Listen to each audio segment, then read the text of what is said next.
siga mali uchale siga uchagenda mbinguni.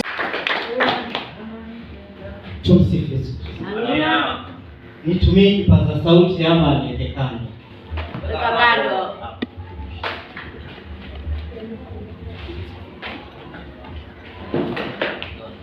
Aweke kando. Tupate kuelewa. Tumsifu Yesu. Amina. Hapa naona kuna wazee na wamama. Kwa hiyo inapendeza. Na kilichotukutanisha hapa ni swala moja, swala la ndoa. Ambako tunapoongea kuhusu ndoa, ukiwa kijana uwaga linaonekana jambo jepesi sana katika kila macho ya kila mmoja, lakini yule anayeingia katika ndoa uwaga ni wachache sana unaoweza kuwaona wanawashauri vijana wapate kuoa. Tumsifu Yesu. Amina. Lakini sasa chanzo ama chipuko la wazee ama wamama wengi wanaoshindwa kuwashauri vijana wapate kuingia katika swala la ndoa ni nini hasa? Ni malumbano yaliyo ndani ya ndoa. Maana vijana atakapomwambia babake ama mamake anataka kuoa, utasikia yule mtu anamwambia lakini umri wako bado ni mdogo sana. Umri wako bado ni mdogo, mmoja ukuekue mwanangu, maana mambo ya ndoa ni magumu. Lakini hawataki kusema ama kukaa na wanao kuwatengezea misingi iliyo thabiti ndani ya ndoa wanapoingia katika ndoa zao. Tumsifu Yesu. Amina. Kuna vitu vinne utakavyokaa navyo katika ndoa, basi ndoa yako itakuwa angalau imesimama. Maana mimi siwezi sema itakuwa 100% sure. Ina depend na wewe mwenyewe iwe 100% sure. Maana mimi nitasema itakuwa 100% sure, kumbe wewe mwenyewe ni mtu wa kupayuka. Yaani ukichochewa kidogo basi mwezi mzima hapo watu hawatakula. Bwana akitoka kazini vyombo vimeoshwa, vimeng'arishwa, vimekwakana. Nini mamake fulani mbona hujapika na pesa ziko huku? Tumsifu Yesu. Amina. Lakini kitu cha kwanza kabisa ni mpaka umtambue Yesu na kazi zake na njia zake. Hiyo ni kitu ya kwanza. Kitu ya pili, katika ndoa lazima kuwe na kitu kinaitwa maelewano ama mazungumzo mazuri katika ndoa. Kitu cha tatu, lazima kuwe na chakula ndani ya ile nyumba. Kitu cha nne ni tendo la ndoa. Tumsifu Yesu. Amina. Maana vitu hivyo vinne vitakavyokamilika katika ndoa yako, mimi sitakudanganya mzee ama kijana ama mama, utakuwa kila siku sio wako unazidi kwa kijana. Watu wanaulizana ni vipi? Siku hizi nala nyama ya ulimi. Utafanya watu ingie bucha kwenda kununua nyama ya ulimi. Kumbe ni maneno matamu. Tumsifu Yesu. Amina. Na tunapoingia katika hili swala la mazungumzo ama maelewano, kitu ya kwanza unafaa ujiulize wewe kwanza ni mtu wa aina gani? Maana mimi binafsi najijua, lakini je, wewe ni mtu wa aina gani? Kitu ya kwanza, wewe ni mtu mwenye hasira? Wewe ni mtu mwenye kupayuka? Wewe ni mtu wa aina gani katika ile ndoa? Hiyo ni kitu ya kwanza lazima ujigundue katika maelewano yako wewe na mumeo. Na kitu cha pili ni mpaka umjue mumeo ni mtu wa aina gani ama mkeo ni mtu wa aina gani katika ile ndoa. Ndio maana uoga nasema mtu atakapoingia katika ndoa ile miezi ya kwanza, basi hakikisha unamsoma mpenzi wako vizuri, upate kujua huyu mpenzi wangu ni mtu wa aina gani. Maana kweli kuna watu hawapendi kukosolewa. Tumsifu Yesu. Na utakapoingia katika kumkosoa ni mpaka umchunguze ni jinsi gani utakavyokuwa ukimkosoa. Tumsifu Yesu. Amina. Mambo ya ndoa uoga naambia watu ni magumu, lakini ni wewe mwenyewe uishikilie ndoa yako. Hapa tunaweza kuongea mwaka nenda mwaka rudi, lakini usipokaa na kuyashikilia mafunzo haya, basi ndoa yako itakuwa kila siku mkusema babake fulani ni mbaya. Lakini kabla hujaotesha kidole kwa babake fulani ama mamake fulani, angalia ni vidole vingapi vinakuangalia wewe. Maana katika kila kosa linalotendwa na mtu, basi kuna yule aliyesababisha lile tendo, lile kosa litendeke. Amina. Na tunapokuja katika mazungumzo ama maelewano katika ndoa, utakuta nyumba inapojengwa na watu ama na fundi mason anapojenga ile nyumba inapoenda kukosa kabiro pale juu, nyumba imekosa kabiro, fundi pengine amejenga hapa, amefika pale juu, ameshukisha kabiro yake hapa chini, amekuta hapa katikati kuna tumbo, inabidi ule ukuta au bomoe mpaka pale chini ndio aweze kutengeza kabiro. Ama nimekosea ndugu Mramba? Kweli kabisa. Anabidi abomoe ule ukuta mpaka pale mahali ile kabiro ilipogusia, ndio aanze kurekebisha ule ukuta, ili kusudi ile nyumba akisema anarekebishia pale juu, hapa chini kulipokuwa kuna hili bonde, inaweza kaje kaanguka ile nyumba. Ndivyo ilivyo katika ndoa. Unapoenda ukakuta kosa limetokea katika ndoa yako, lirekebishe hili kosa. Usipolirekebisha ukasema unaliziba, uje ulijengee pale juu, lile kosa la kwanza linaweza likasababisha ndoa yako ikaanguka.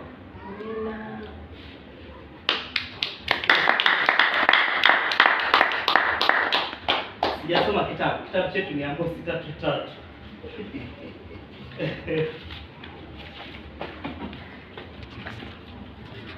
Amosi 3 kuanzia mstari wa 3 nasema, je, watu wawili waweza kutembea pamoja wasipokuwa wamepatana?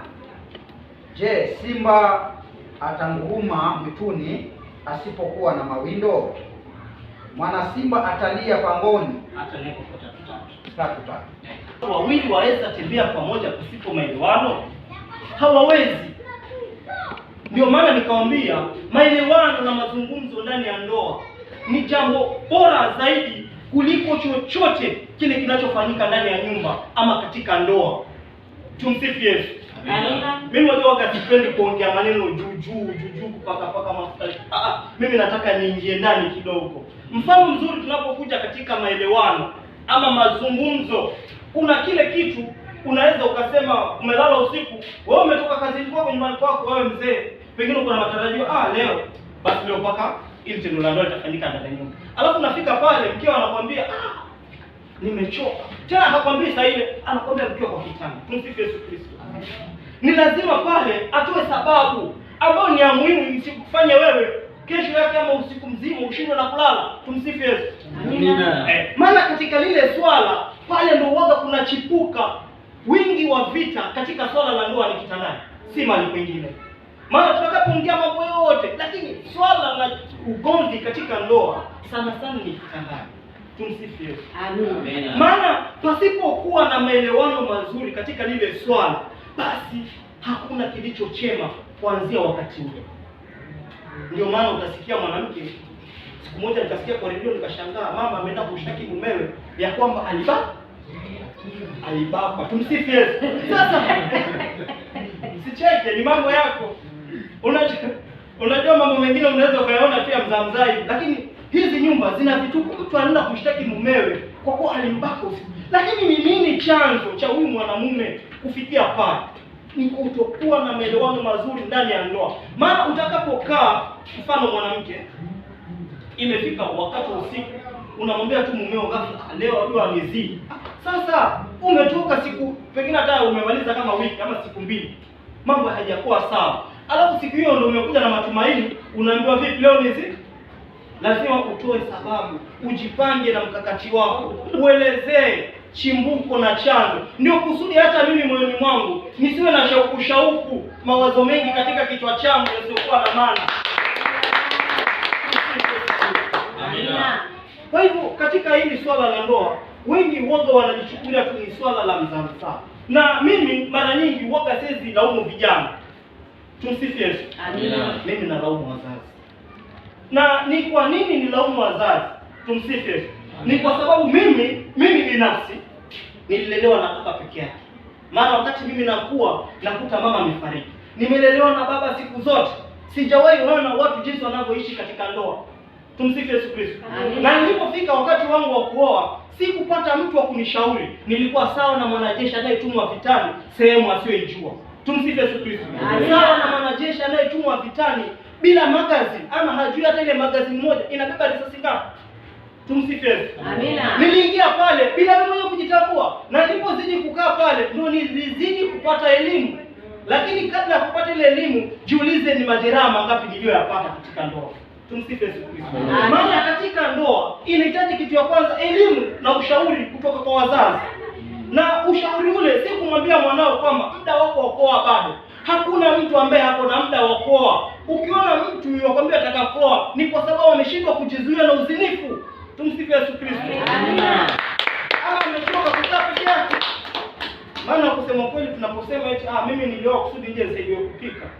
Itakuwa tunadanganya. Si ndio? Wazee ama ni uongo. Ama kuna mtu ambaye ndio waje zaidi kupika. Hiyo ndio moja wapo, lakini Amen kwa sababu hiyo.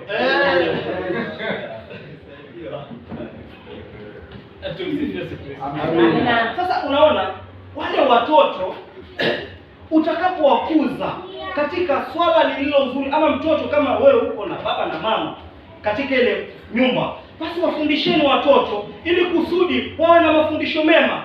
Kitu ya kwanza kuwafundisha, unaweza kuwafundisha kwa vitendo. Mimi ndio nilelewa na baba, kwa hivyo mama hapo sitakuwa, lakini sasa hapa kwa baba na mama mkiwa nyote lazima mwafundishe watoto kwa matendo mema. Siku zote mzee usimgombanishe mama mbele ya watoto. Tumsifu Yesu Kristo. Maana utakapomgombanisha mama mbele ya watoto, hata yule kijana wako atajua ni jambo la kawaida. Hayo ni matendo ya kumfundisha mtoto. Utakapokaa na mwanao, umekaa na mkeo, amekukosea pale pale, msubiri bedroom. Uende kamwambia pale umeniaibisha. Tumsifu Yesu Kristo. Amen. Mimi nimekaa na mchungaji. Kama miaka 4-5. Na huyu mchungaji kufikia sasa hivi hajapata mtoto. Tumsifu Yesu Kristo. Amen. Na katika hiyo miaka nimekaa na yeye, sijawahi msikia hata siku moja amemkorofisha mke wake. Na wanaishi vizuri. Lakini utakuta nyumba nyingi zinavunjika watu wakisema hakuna watoto. Ndio maana unakuta mume anaoa mke mwingine. Tumsifu Yesu Kristo. Lakini mimi swali langu linakuja pia vile vile. Kwani wakati unamuoa huyu mke, ulimuoa kwa ajili ya watoto ama ulimuoa kwa kuwa ulimpenda?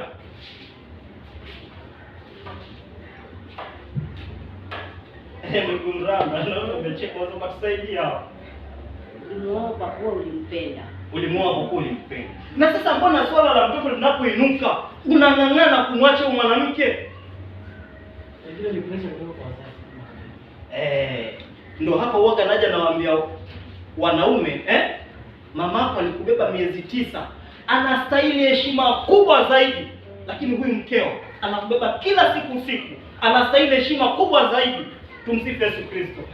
Ama nimesema vibaya?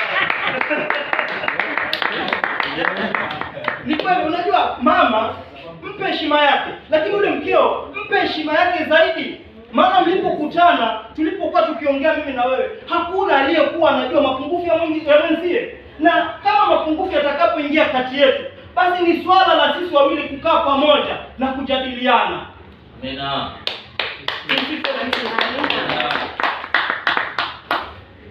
Kuna wengi walioacha wake zao wakisema mimi niko na mtoto nje, sasa wewe uzai, alipooa mwingine nako pia akakosa kuzaa, sasa utafanya nini? Utamrudia yule wa kwanza?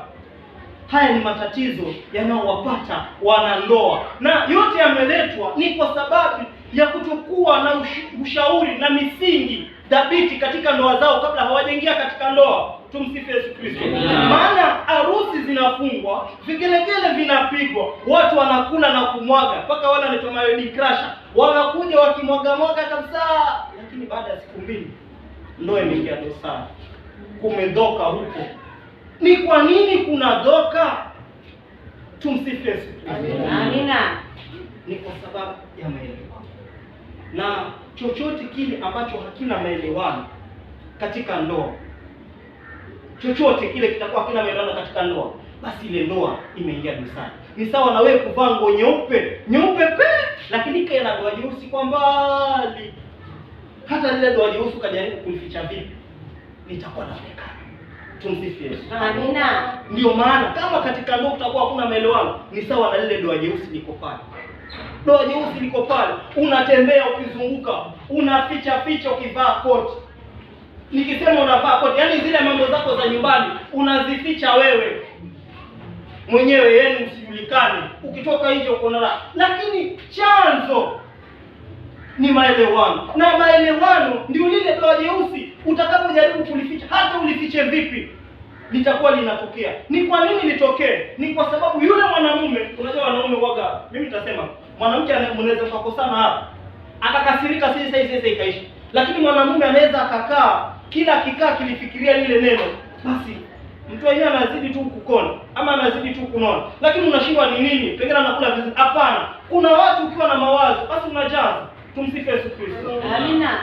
Haya maisha ya ndoa ni mazuri wapendwa, ni mazuri sana, lakini yanahitaji maelewano. Kitu cha pili ni chakula. Ninapokuja kwa vyakula ama chakula, hiki chakula pia kinachangiwa na vitu vingapi? Viwili, mke na mume. Tumsifu Yesu Kristo. Ninaposema mke na mume, yaani mke lazima awe mpishi bora. Tumsifu Yesu Kristo. Na yule mume ni lazima atoe pesa nzuri kwa ajili ya tumbo lake.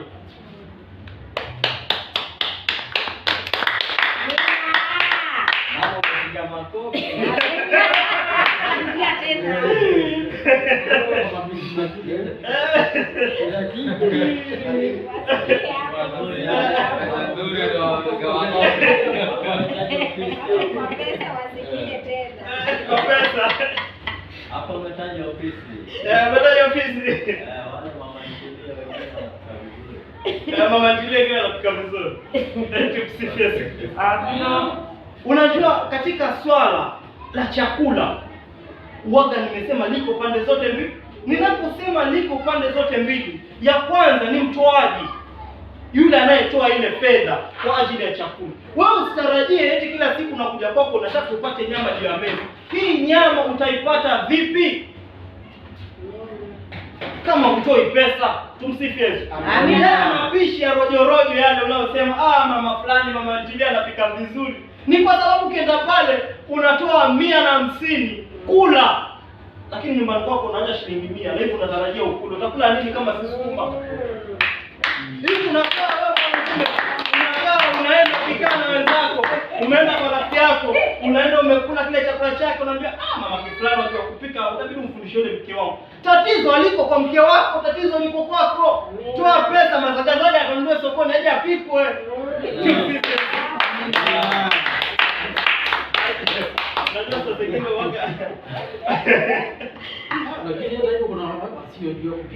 Wapo wasiojua kupika, ndio tunaenda pole pole hapo hapo. Ndio hapo sasa tunakuja pole pole. Lakini mtumishi, usiseme inakuwa chumvi nyingi. Kuna ile mboga wa Giriama inaitwa kiluma. Nani ashawahi kula kiluma?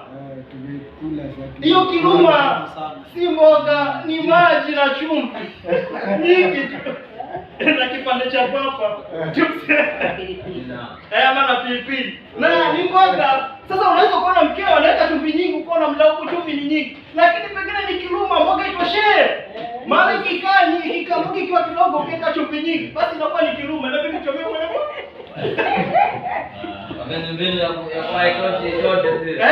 Ni mbinu itoshe chakula. Tumsifu Yesu. Lakini katika yote, hata sisi wamama mnafaa mwafundishe watoto wenu jinsi ya kupika. Tumsifu Yesu. Maana kuna vyakula vingine ni vya kustaajabisha sana. Mfano kama chapati. Tumsifu Yesu.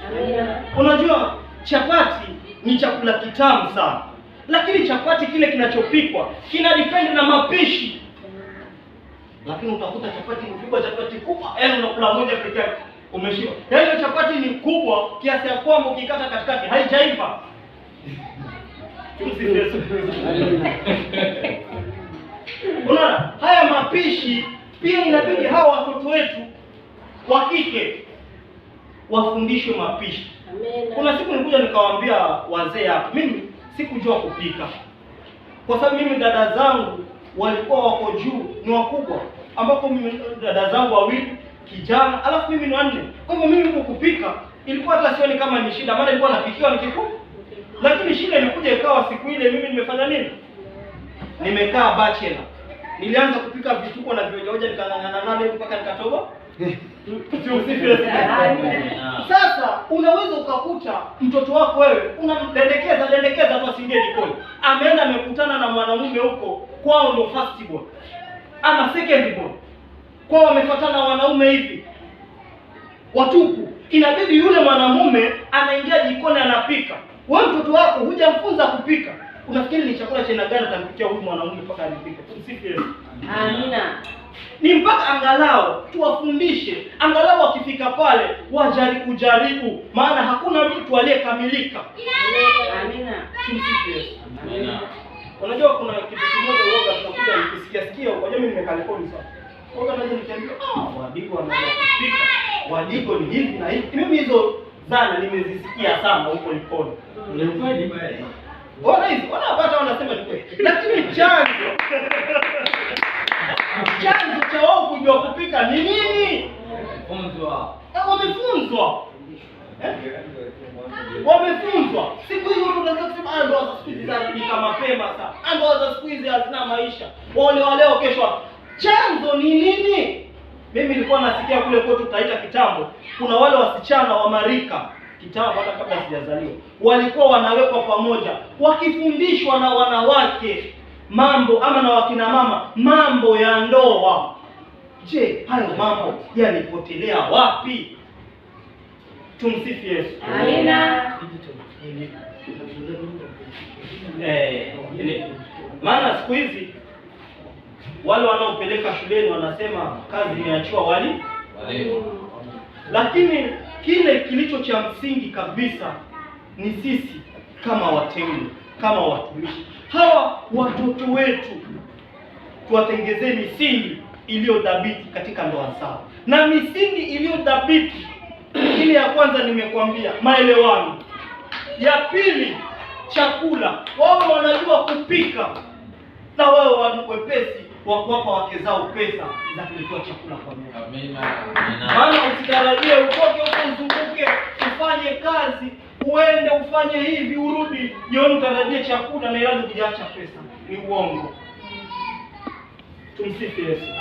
Ndio, hata kama maisha ni magumu vipi, lakini angalau tutoe tu pia. Alafu kuna kitu mimi kinashangaa na shindo nikishangaa sana. Utakuta mzee kwa banki huko town huko ama kokote ama kwa M-Pesa ameweka 200,000. Yule mkewe hajawahi shika hata 3,000 mkononi hivi. Tumsikie Yesu. Anafanya kuambiwa tu ya kusema mmeona. Siku moja atazitoa mletee mkewe mwambie shika pesa hizi lakini aishike. Angalau hata kikana wanawake zake anaweza kuambia ziko saizi lakini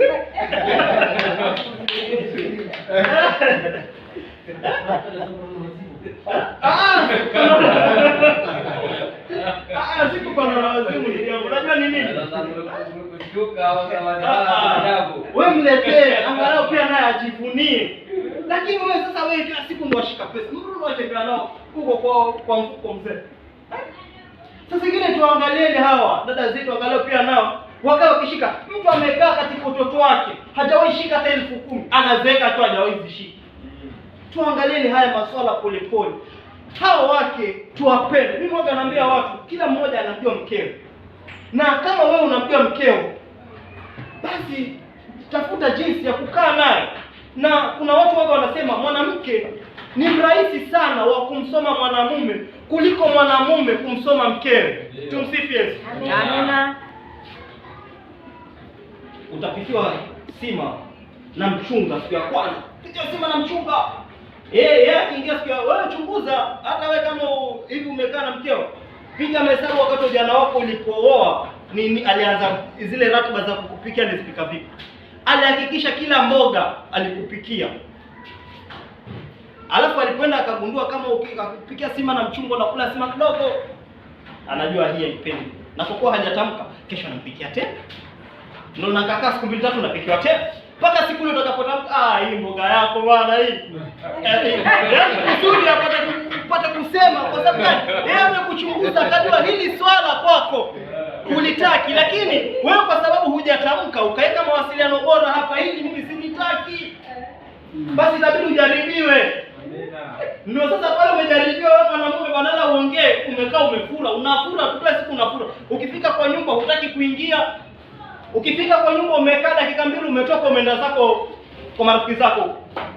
Unajifanya eti sasa hiyo ndio umekuwa kijana kabisa, unaenda kukaa na wajamaa vijiweni. Lakini tatizo sio hilo. Tatizo ni wewe mume kusimama kama mume ndani ya nyumba na kuongea hiki na hiki sitaki. Tumsifu Yesu. Amina. Maana kuna mengine kweli unaweza ukasema mimi wacha ninyamazie. Lakini ni gani la kunyamazia? Tumsifu Yesu. Amina. Maana wewe umeoa, umekaa naye pale. Unajua kabisa mimi hii habari ya huyu nikiona kuvaa hizi jeans straight hizi. Lakini wewe mwanaume unaogopa hata kumwambia, kwa sababu kile unapomwambia anakwambia nini? Ulinipendea hizi nguo. Tumsifu Yesu Kristo. Maana wengine wako nao majibu unajua ulinipendea hizi nguo wewe. Maana ukipata alikuwa nazo.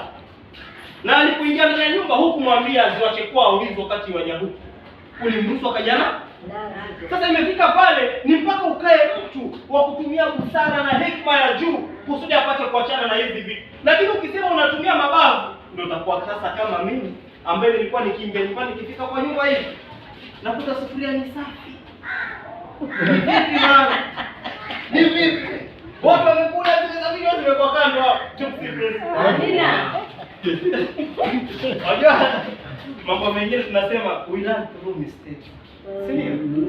Tunajifunza kupitia makosa.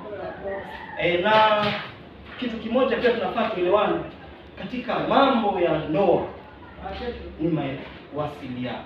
Na mtoto wako anapokuwa jifunze kumfundisha mambo mengine apate kukabiliana naye katika ndoa. Wajua ukisikia mtu anakwambia asali ni tamu. Asali ni tamu. Kweli asali ni tamu. Na ni tamu sana. Lakini wakati unapokula asali iliyotoka katika mzinga, ile na utaratibu waga iko na nyuki walio hai. Waweza ukaumwa mdomo ukabaki ukisema mliniambia asali ni tamu.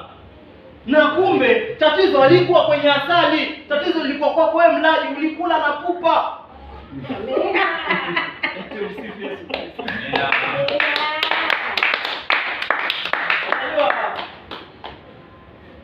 Mimi waga nasema ama mimi mwenyewe waga nakaa nikifikiria ama nikiwaza na kusema mahali Yesu aliponitoa na mahali aliponipeleka yeye mwenyewe anajua.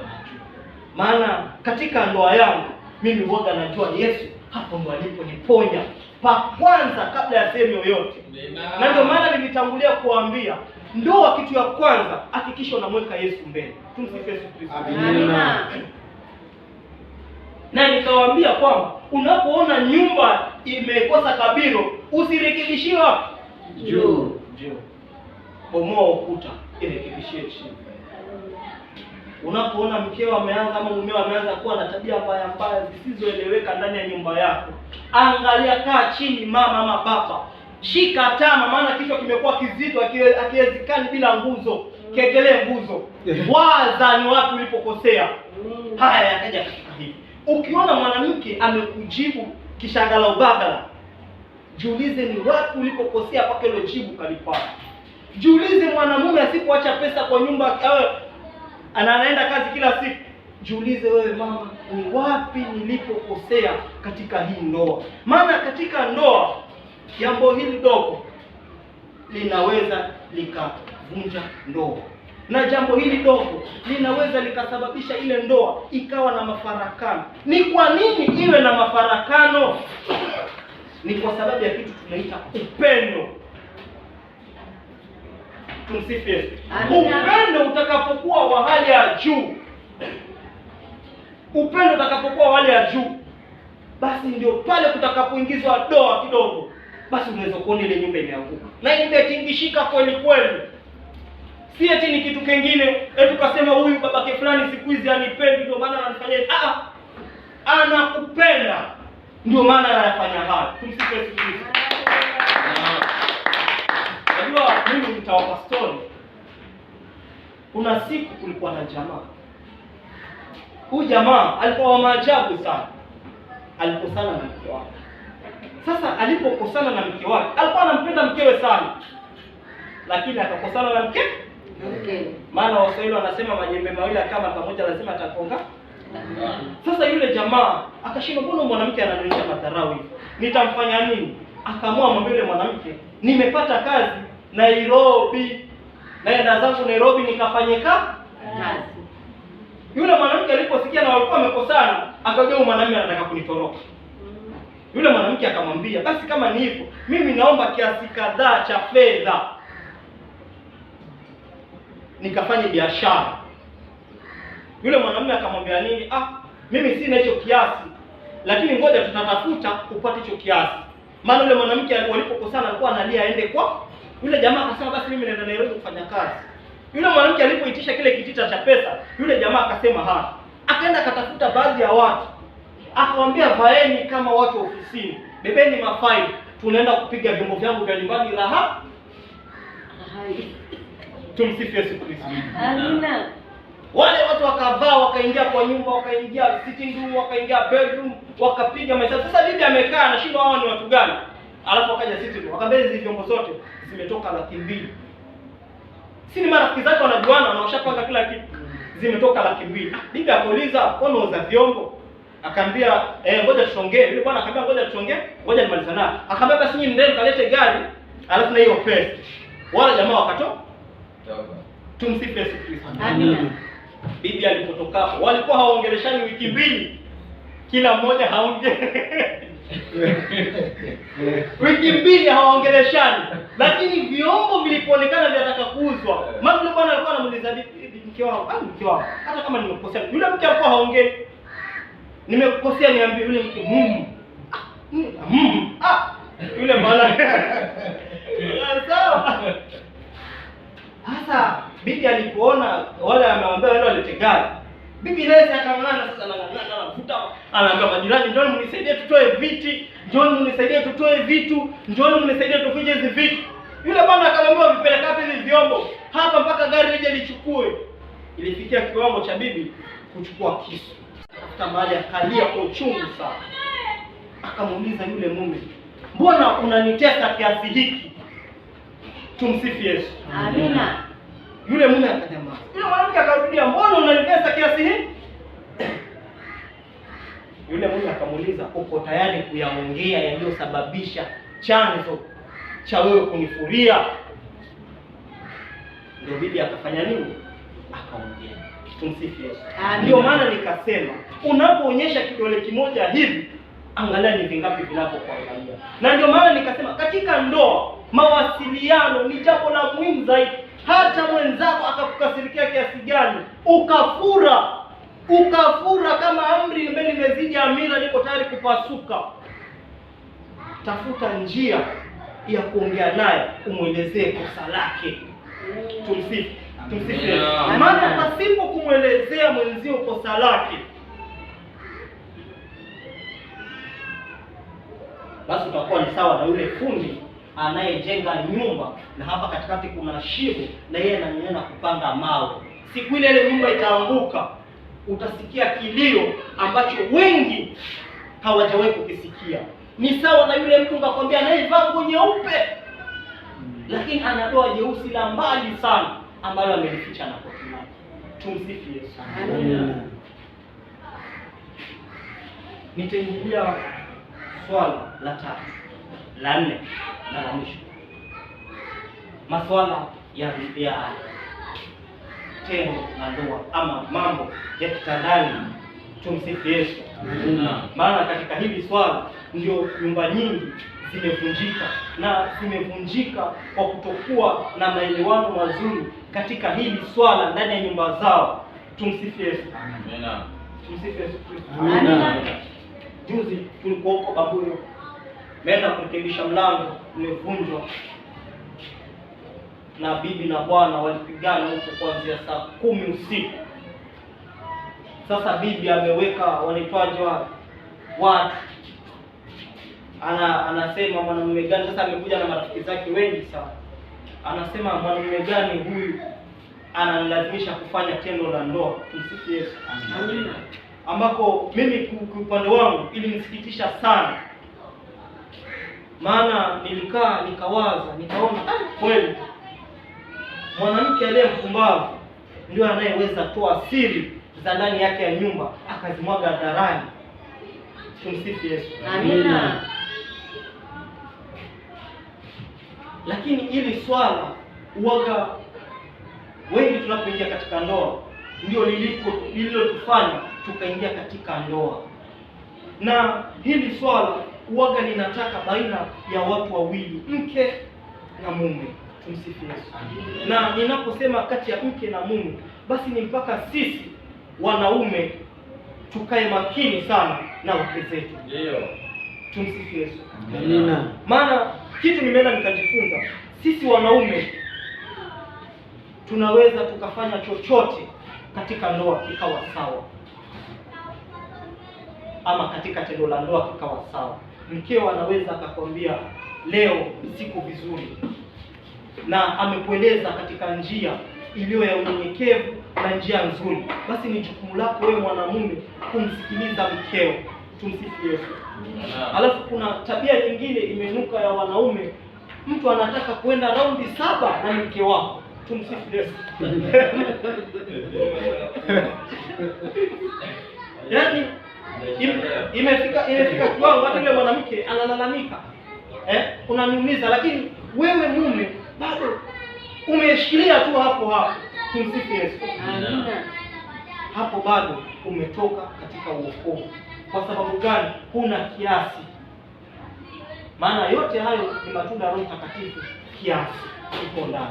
Kwa hivyo hata katika hili tendo tunapolifanya, basi mpaka tuwe na kiasi, mpaka tusikilize mkeo yuko vipi. Ndiyo, hawa wanawake saa zingine wako na vituko. Maana hata mimi nakumbuka kuna siku mke wangu ashakuja kuniambia kwamba alikuwa amekaa wakati wa kitambo, amekaa hapo kibarazani. Sasa akawa rafiki yake amekosana na mume wake. Sasa walipokuwa wamekosana, mwenzake akamwambia wewe mnyime tu mpaka ashike adabu. Lakini swali unakaa ujiulize, wewe mwanamke unapomnyima mumeo unatarajia nini? Tumsifu Yesu. Amina. Maana yule mwanamume anaponyima katika ile swala la ndoa, jiulize ni kitu gani anachokifikiria katika kichwa chake. Kitu cha kwanza anafikiria huyu mwanamke ako na mpango kando. Tumsifu Yesu. Hilo ni swala la kwanza kabisa linakuja katika kichwa chake. Swala la pili linakuja ni ya kwamba huyu mwanamke ameingia na kiburi ndani yake. Maana akikuwa hana kiburi hasingening'inia. Tumsifu Yesu. Amina. Haya maswala ni lazima wanawake wakae makini, na ndio maana unakuta mwanamume anakuja kuwa na mchipuko ama mpango wa kando, ni kwa sababu ya huyu mwanamke. Kuna vile misingi aliyokuja akiwa anamnyima huyu mume bila kumpa njia iliyo sawa, mpangilio ulio sawa, ya kwamba leo upate kwa sababu ya hivi na hivi na hivi, yule mume apate kuelewa. Ni yule mwanamume akija akikaa nje, anaona anatolewa macho. Maana wanawake ambao hawana waume ni wengi, nao wako na kila njia ya kutaka kushika mwanamume, nao anaona huyu mwanamume ako desperate. Tumsifu Yesu. Amina. Maana kuna watu wengine ndoa yake ikiwa na misukosuko, hawezi mezea, hawezi beba, moyo wake si mzito wa kubeba yale maneno. Anawaambia wale marafiki zake. Sasa unakuta wale marafiki zake wanakuta sasa hii ndio chance ya mimi ya kupata huyu mtu huyu. Sasa wewe unaona tu unamweleza, yeye naye pia kule yule naye mwanamke anakuwa anamchikia mumeo. Unakuja kujikuta umekosa. Kile ulichokuwa unamnyima mumeo kule atapewa 100% sure. Maana ameenda akasoma weakness za huyu mwanamke, alafu anatumia fimbo ile ambayo wewe ulikuwa unamchapa nao mumeo kumpapasa nayo. Tumsifu Yesu. Amina. Maana unakuja kukuta baadaye mlikuwa marafiki, anakuja kuhama, anaenda mbali kidogo, unashindwa rafiki yangu ile amekuwa ile nyumba ya Vuja, kumbe kila alichokitaka kutoka kwako ashakipata. Baadaye unakuja kulia ukisaga meno. Tumsifu Yesu. Amina. Na jambo hili pia linakuja hata kwetu sisi tulio wanaume, maana sio kila mmoja amekamilika, sio kila mmoja akona uwezo wa kumtosheleza mke wake katika hali ile ya kutembea katika ile tendo la ndoa. So katika hali ile, maana kuna wengine pengine ni raundi moja peke yake mtu mwenyewe anatosha. Tumsifu Yesu. Na katika hali ile, wewe mwanamume, basi ni mpaka uweke mikakati mizuri na mkeo kusudi mpate kufanya nini? Kulitosheleza lile swala. Maana pasipo kulitosheleza lile swala linakuja kuzaa madhara ya uzinifu ndani ya nyumba. Tumsifu Yesu. Maana yule mwanamke asiporidhika siku ya kwanza, pengine atakuwa hakwambii, ama atakuwa anakunyamazia, atakuwa hakuongeleshi. Tumsifu Yesu. Lakini wewe mwenyewe kaa ukijiuliza, huyu mwanamke kama atakuwa anaongelesha, atakuwa anafanyia madharau, wewe unashindwa madharau haya chimbuko lake ni nini? Kaa chini uangalie nyumba yako ni wapi ulipoangukia. Tumsifu Yesu. Maana jinsi tunavyokuwa vijana sio jinsi tunavyozeeka. Kwa hivyo jinsi tunavyozeeka tunafaa tuzidi kufanya nini? Kuangalia mikakati yetu ya kuilinda ndoa. Maana ndoa ni ya watu wawili na vibarua wetu ni watoto wetu. Tumsifu Yesu. Ninaposema vibarua usiseme watoto wetu ni maana wale watoto nikisema ni vibarua, wale watoto wako na mchango mkubwa sana katika ndoa ya mke na mume. Tumsifu Yesu. Amina. Sinisome kitabu kimoja.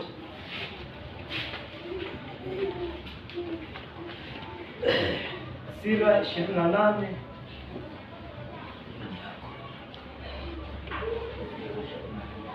mkonayo ama soma 28 11 12 inasema, kugombana kwa ghafla huwasha moto, na ugomvi wa ghafla humwaga damu. Ukipuliza kaa la moto litawaka zaidi, ukilitemea mate litazimika. Hayo yote mawili ni matokeo ya kinywa chako. Tumsifu Yesu. Amina. Anasema ukipuliza moto utafanya nini? Lakini ukitemea mate utazimika. Kwa hivyo hata ya mafunzo sisi waga tunapeana mwaka baada ya mwaka, siku baada ya siku, lakini jukumu ni lako kutemea moto mate. Tena inasema hasira ya ghafla hufanya nini? Mwaga damu. Kwa hivyo ni wewe mwenyewe ukae ukijua mume wako ni mtu wa aina gani, mkeo ni mtu wa aina gani, kusudi wakati atakapokuja juu tafuta jambo la kufanya. Kwa sababu gani? Kama mkeo ni mtu wa makelele, akija juu, wewe bwana nyamaza, usiseme mume ni kichwa mkamwaga damu. Tumsifu Yesu. Maana kuna ile mimi ni kichwa, basi mimi ni kichwa. Kwani wanaume wangapi wameuliwa na wanawake? Si wewe. Hata kwa mwingine sikia hapa Bamburi, mwanamume alikata sehemu za siri. Alikata katani. Si nile kujifanya ni mwanamume. Hii habari ya kusema mimi ni kichwa. Kaa kichwa kwa hekima, usikae kichwa kwa nguvu. Ukikaa kichwa kwa nguvu utaporomoshwa. Kama ukisema mimi ni kichwa katika nyumba, basi kinguvu, kwa hakika utaporomoshwa, na mporomoko wako utakuwa mkubwa, maana tutasikia kwa news. Tumsifu. Utasikia fulani basi ndo ameisha hivi. Maana kuna watu kweli ile busara ya kutatua maneno hawana, na ile hekima ya kunyamaza pia hawana. Yeye atakaposhokozwa hataki kujua huyu mtu amekuja na speed ya 120 na hapa mimi ni bump hapa, basi lazima nijipange, nitulize vizuri, ndo akija asiruke juu, angalau atulize. Wajua kuna jambo lingine waga linakaa dogo sana, yaani dogo na ambalo halina maana, lakini ili jambo waga lina maana kushinda neno lolote utakalolitamkia kwa mtu mwenye hasira. Pole, nisamehe. Mimi nikija na hasira zangu, hata nije kama simba mwenye mwezi mzima bila kula, nije nazo hapo kwako, ukinituliza na pole na samahani, basi mimi mwenyewe nitatulia na nitafakari. Lakini haya mafundisho yanataka yaanze katika watoto wetu. Unajua pengine tunafundishana. Tumsifu Yesu. Sisi ni wazee na wamama na wengine pengine bado hawajafikia, ama watoto wetu bado hawajafikia, lakini wamefikia katika ule umri wa kuoa. Utakapolisikia hili, mfundishe yule mwanao. Ndio tusije tukasema, tunataka tuvunje madhabahu, babako aliwachwa katika, mamako aliwachwa katika ndoa, hata wewe unataka kuvunja madhabahu. Hapana. Tusifikie huko, tufikie katika ya kwamba mimi ndoa yangu ilienda vibaya kwa kuwa nilikosa mafundisho, lakini mwanangu ndoa yake basi aisimamishe. Yaani watu wanasema amekaliwa, yule mume amekaliwa chapati. Hajakaliwa chapati. Ameingia katika hali ya mapenzi. Amina. Ameshikwa na madawa. Hajashikwa na madawa. Ni mapenzi amedekezwa. Tumsikie. Wakati naondoka nataka kuwapa ile story ya kule Digo. Ndio bado sijawamalizia. Wajua wale watu wa kule wanasema hao wajibu wao wanatumia madawa kwa wanaume. Lakini hapana. Ukisikia wale wanaume chenye wanachosema, anakwambia akifika ile amekaa kwa kiti, anatolewa viatu, analetewa maji ya moto ile mfukufuku, anakandwa miguu. Na huko anaulizwa utakula nini? Kule pesa ile mama dada. Yaani yule mwanamke ako tayari kumbeba mume wa mtu ama mume mgongoni ampeleke kitandani.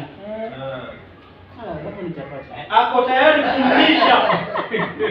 kumlisha chakula. Tumsifu Yesu.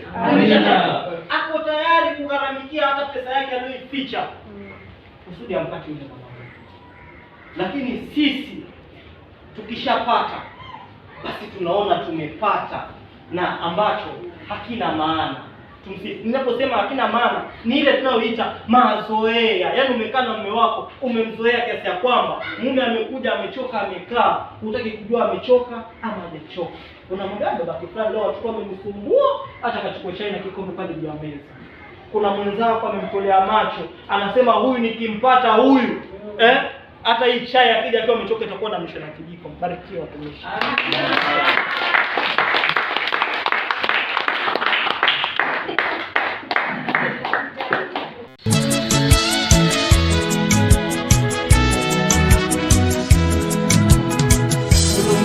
Uchagusiga hali ucharisiga uchagenda mbinguni kwa mkiri wako Yesu wakalana kala ulimwengu uchagusiga hali ucharisiga uchagenda mbinguni kwa mkiri wako Yesu wakalana use uvibonaga hata vija uko navyo pia vija vichaga use vichaga use uvibonaga hata vija uko navyo pia vija vichaga use vichaga